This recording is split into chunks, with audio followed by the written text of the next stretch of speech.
Today we're going to talk about a story.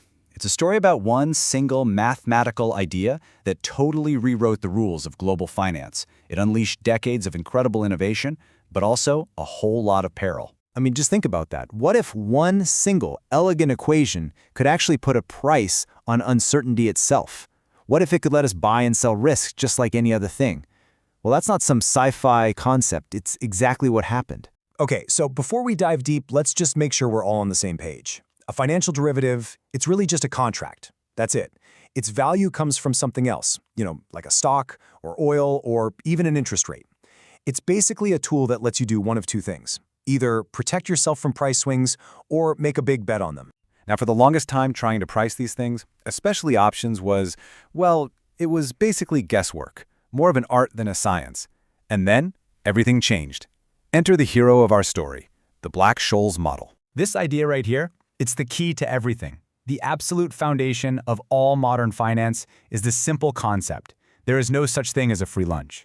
In the financial world, if something is truly risk-free, it has to earn the risk-free interest rate. Why? Well, because if it earned any more, traders would pile in so fast the opportunity would just, poof, vanish. So how does the model use this no free lunch rule? Through this incredibly clever trick called delta hedging. Here's the idea.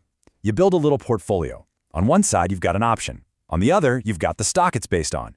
And you balance them perfectly so that for just a moment, you're immune to tiny little price moves. The true genius of the model was showing that if you could just keep rebalancing this thing constantly, you could theoretically create a perfectly risk-free position.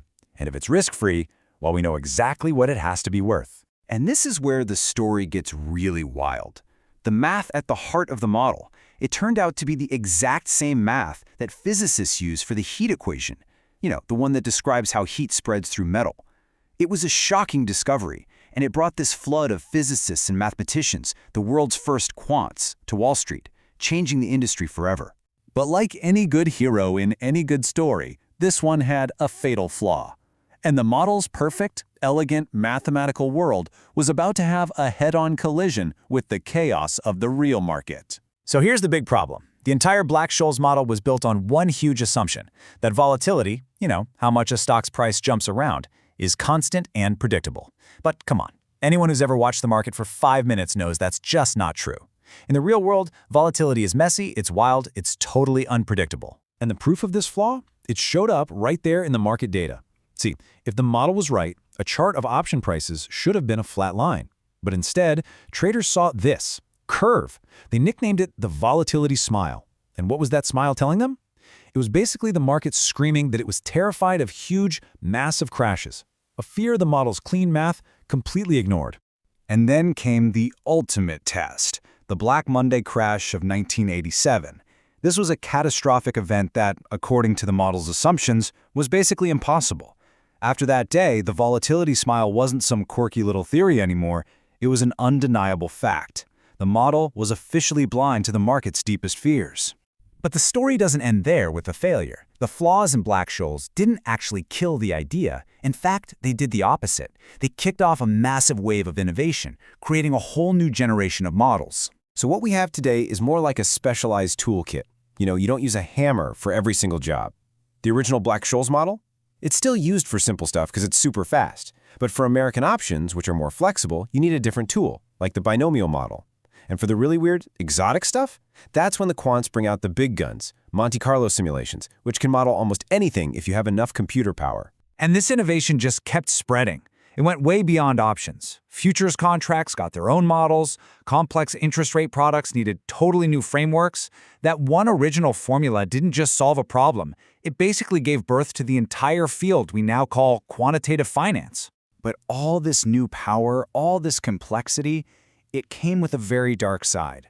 The very tools that were designed to help manage risk could, under just the right or maybe wrong circumstances, become a huge source of risk themselves. And that brings us right to 2008.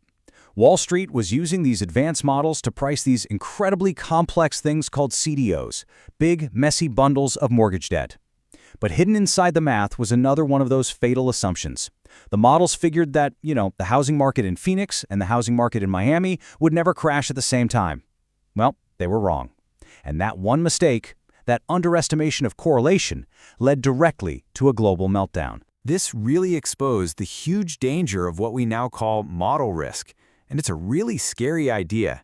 It's the risk that you can lose everything, not because you made a bad trade, but because the mathematical map of the world that you were trusting was just flat out wrong. And what's truly terrifying is how these models can get stuck in a feedback loop. Think about it. When times are good, the models say risk is low, so banks borrow more money. Then a shock hits the system. All of a sudden, the same models are screaming danger and telling the banks they need to hold way more cash. So what do? They have to sell assets, which pushes prices down even more, which makes the models scream even louder. It's a death spiral where the tool that's supposed to measure risk actually makes the crisis worse. So, after all of this, the genius, the flaw, the crisis, what's the real legacy of this one powerful idea? Well, the truth is, its legacy isn't the formula itself. In fact, hardly anyone uses the original formula in its purest form today. The real, lasting impact was the whole new way of thinking it ushered in, a rigorous, mathematical, scientific approach to risk. So you're left with this two-sided legacy. On one hand, it was an undeniable breakthrough that created the entire modern derivatives market. But on the other, it's a huge warning sign that models are just tools. They're not the truth. At the end of the day, the paradigm shift was permanent. It transformed finance from an art into a science. So we end on this thought. These models don't just describe our financial world, they actively help create it. And that leaves us with a really critical question for the future. What happens when the real world starts changing faster than our models can keep up?